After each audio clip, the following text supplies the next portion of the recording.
KOMU 8 Sports. Hi everybody, the Kim Anderson era officially tipped off tonight as the Tigers took on the UMKC Kangaroos in their season opener. Anderson was without his biggest freshman recruit, Hehemann, who was withheld from this game while Mizzou reviews his eligibility. And Mizzou could have used him tonight. Gant was a top 100 recruit from last year's class. We pick it up in the first half. Deshaun Taylor for UMKC hits an early three-pointer. The Roos had the lead actually for most of this game. And you'll see Kim Anderson on the bench trying to avoid a loss in his first game, not liking what he's seen early on, but I think he'll like this. Wes Clark misses a three-pointer, but Jonathan Williams, the third, tip dunks it back in. He's back after slightly tearing his meniscus a couple months ago. And the first 5,000 fans actually got a Kim Anderson jersey tonight. Then, no need for another tip dunk right here. That's Wes Clark hitting a three-pointer, but Mizzou still trailing. And then you see former Tiger Jared Sutton calling tonight's game. Right before the half, Clark goes the length of the floor for the and one. Look at that move in between traffic. It makes it 24-33, but the Tigers fall in this one to UMKC 69-61, an ugly start for Kim Anderson's coaching debut. To football now. The last time Missouri saw Texas A&M, it was the Johnny Football Show.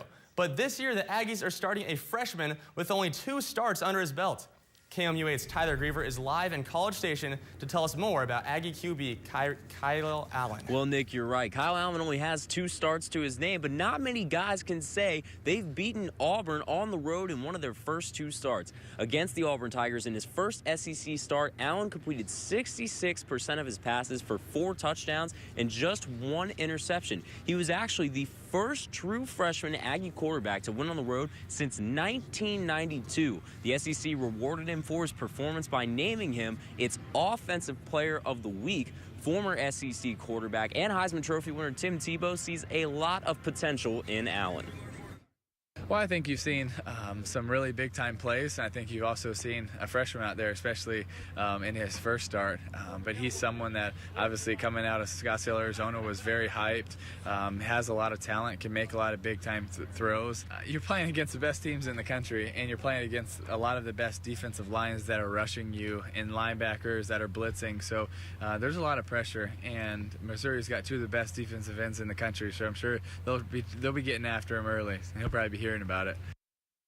Now, you heard Tebow reference that Missouri pass rush. It needs to be on its A game tomorrow because the Tigers will be missing 2 key pieces in the secondary. Arion Penton, who's suspended indefinitely, and Braylon Webb will miss the first half of the game due to a targeting penalty he got against Kentucky. The Tigers will need to shore up those loose ends, or Kyle Allen might be able to take down his second Tiger team in 2 weeks. Reporting live in College Station, Tyler Griever, KOMU 8 Sports.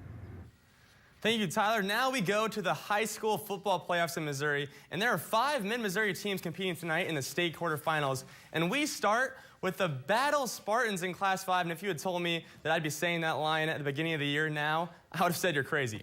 But here we go. Battle's first state quarterfinal ever. Spartans have won the past 2 playoff games by single digits, and here in the first quarter, Battle's down 7-0 early when sophomore quarterback Brevin Tyler breaks out a 60-yard touchdown run. Spartans tie this one up at 7. Same quarter, same score. Nash Sutherland this time runs it in for the 8-yard touchdown, and Battle misses the extra point actually, so it's only 13-7 at this point. But here comes Fort Zumwalt. They would not go away. Here, Dion Lewis scores from 3 yards out. Panthers would also miss the extra point right here, so it is tied at 13 still.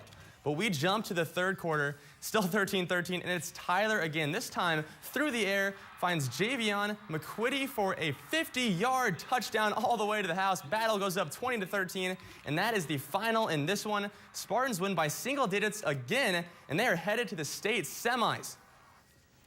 Osage taking on Monette. And the story of this night was Osage mistakes leading to Monette points. Here we go in the first quarter. There is a mistake. Osage QB Austin Riley picked off by Wesley Abramovitz. And then the first quarter, next drive. Then Monette's Jared Beeson punches it in from 2 yards, 14-0 Cubs. Second quarter, here we go. Another play right here. 4th down for Osage, and Riley's pass intended for Jake Ulmer gets swatted down. And that's the mistake we're talking about, leading to some more points. Abramovitz makes another big play for Monette, this time a 67-yard rushing touchdown.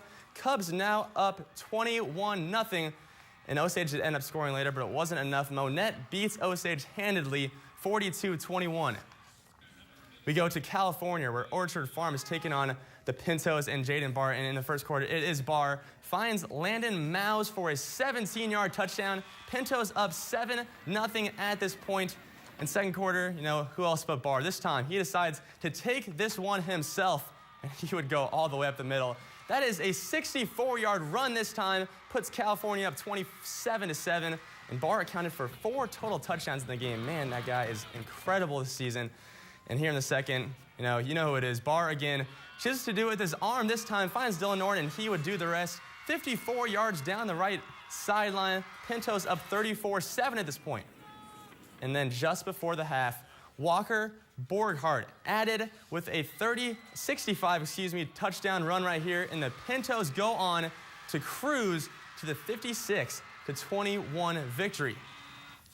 Other high school scores in the playoffs right now. Class 2 at South Callaway, winning a defensive battle right there, 21-8 over East Buchanan. And then in Class 4, this one, guys, was absolutely insane. Elias falls in overtime to Kearney. So Alabama commit Hale Hench's high school career is done.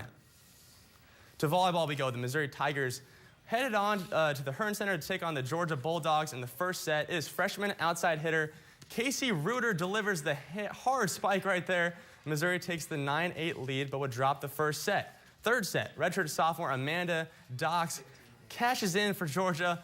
Bulldogs would take the lead 8-6 right here and eventually emerge victorious in this decisive fifth set by a score of 15-11.